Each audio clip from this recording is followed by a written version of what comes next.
Pertama mungkin kita perhatikan dulu data inflasi terakhir yang bulan Juli yang 4,94% year on year ya.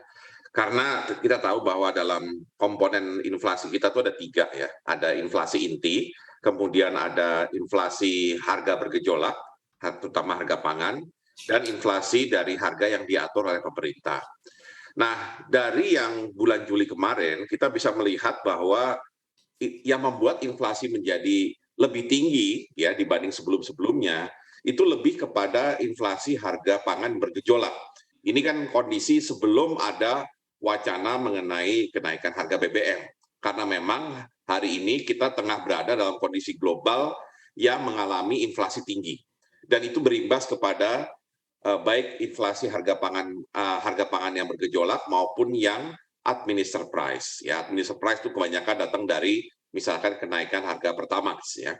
Nah, kalau saya melihat di sini salah satu yang harus dilakukan oleh pemerintah ya untuk bisa nanti mengantisipasi dampak dari kemungkinan kenaikan harga BBM itu adalah segera fokus untuk mengendalikan harga pangan bergejolak ini ya karena inflasinya itu 11,47% di bulan Juli untuk harga pangan bergejolak.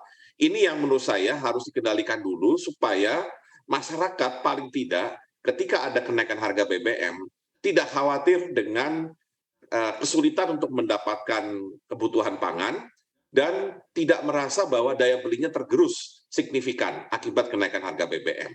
Jadi menurut saya salah satu PR pertama yang harus kita lakukan adalah benar-benar serius mengendalikan harga pangan bergejolak. Apakah itu beras, apakah itu cabai misalkan, maupun komoditas-komoditas lain yang kemarin menyumbang pada inflasi yang 4,94% itu.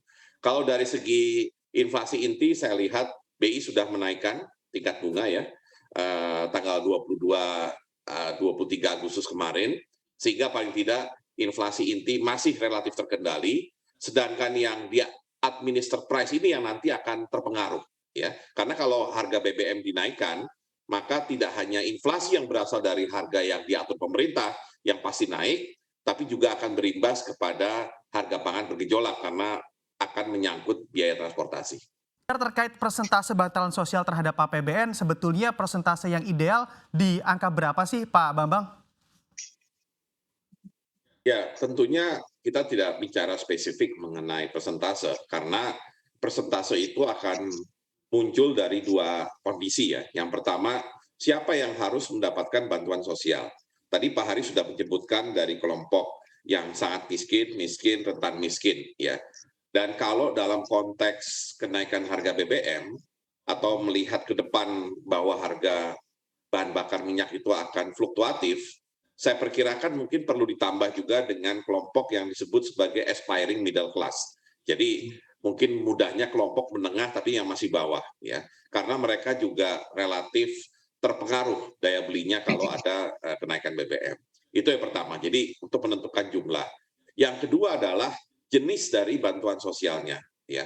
Di mana tentunya kita harus beralih penuh dari subsidi harga ya yang melekat kepada komoditas atau produk menjadi yang disebut Pak Hari yaitu bantuan sosial tepat sasaran ya. Saya lebih suka menggunakan bantuan sosial tepat sasaran.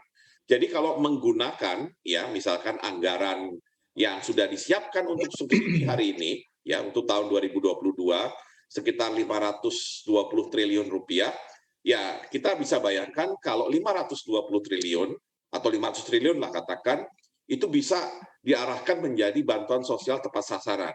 Saya kira itu akan bisa meredam nanti kemungkinan kenaikan inflasi akibat kenaikan harga BBM karena mereka diperkuat daya belinya. Dan yang paling penting untuk menjawab apa yang menjadi concern Pak Edi Suparno itu adalah pas sasaran. Ya, saya setuju sekali bahwa model subsidi sekarang ya, di mana harga Pertamax itu jaraknya makin jauh dari harga Pertalite yang disubsidi, itu yang membuat pengguna Pertamax yang notabene tentunya adalah menengah ke atas, itu akhirnya tergoda juga untuk menggunakan Pertalite. Ya, itu sebenarnya aspek terberat. Belum lagi harga yang begitu besar itu juga akan memancing penyelundupan, ya, penyelundupan dari BBM Indonesia itu ke luar negeri.